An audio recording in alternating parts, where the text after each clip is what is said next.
Your hips feel like rusted door hinges.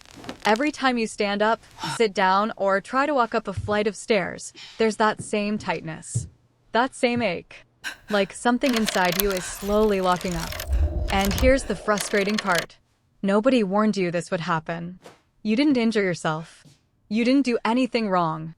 One day your hips just stopped cooperating. But here's what I want you to know. Stiff hips are not permanent. They are not a life sentence. And in the next 5 minutes, I'm going to show you 5 simple steps that can start unlocking that tightness, starting today. No gym. No equipment. No getting down on the floor if your knees won't allow it.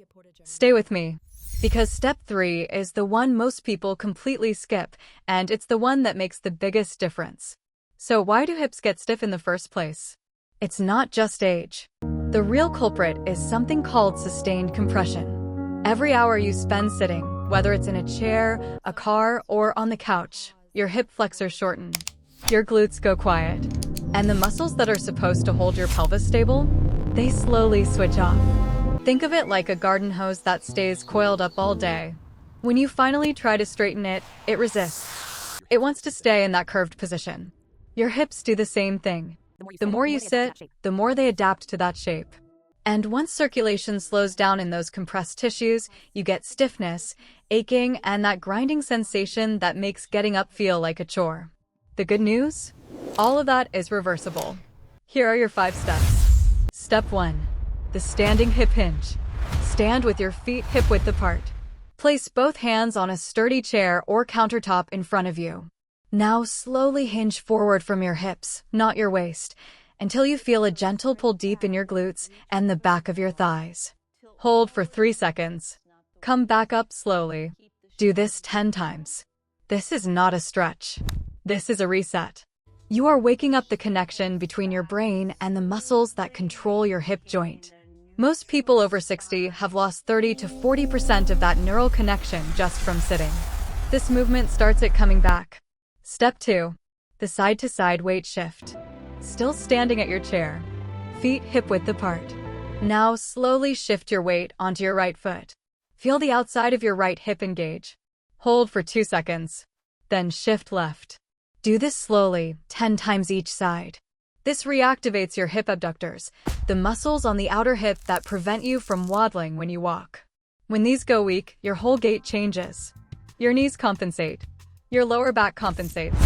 Everything downstream suffers. This simple shift wakes them back up. Step 3. The figure 4 chair stretch. This is the one people skip.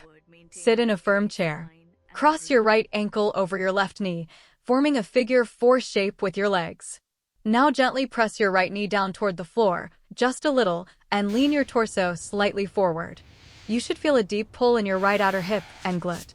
Hold for 20 to 30 seconds. Then switch sides. That pulling sensation? That's your piriformis muscle releasing. This is the muscle buried deep inside your hip that, when tight, can press on the sciatic nerve and cause pain all the way down your leg. This one stretch does more in 30 seconds than most people's entire warm-up routine. If this is helping you, hit that subscribe button. There is a lot more of this coming, evidence-based, simple movements built specifically for bodies over 50. Step 4. Pelvic circles. Sit at the edge of your chair. Feet flat on the floor. Hands resting on your thighs. Now slowly rotate your pelvis in a circle forward, to the right, back, to the left. Like you're gently stirring something with your hips. 10 slow circles one way, 10 the other. This lubricates the hip joint capsule. That joint capsule is what keeps your hip ball and socket moving smoothly.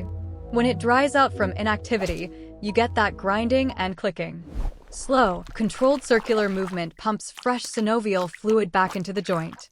This is exactly what physical therapists do in their first session with hip patients, and you can do it in your living room chair. Step 5. The heel slide. Lie on your back on a firm surface. Your bed works fine if getting to the floor is difficult. Start with both legs straight. Now slowly slide your right heel toward your glute, bending your knee as far as comfortable. Hold for 2 seconds at the top. Slowly slide it back down. 10 repetitions per side.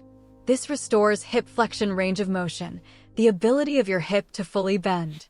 Most people over 60 have lost 15 to 30 degrees of flexion without realizing it. That loss is what makes getting into a car, climbing stairs, or standing from a low chair feel so difficult. The heel slide gently reclaims that range with zero joint stress. Do all 5 of these steps once a day. You do not need to do them all at once. Split them across your morning and evening if needed. What you are doing is not exercise. It is maintenance.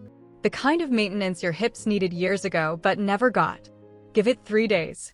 Notice how your first steps out of bed feel. Notice how getting up from a chair changes. Notice how much less you brace yourself before you move. Your hips are not broken.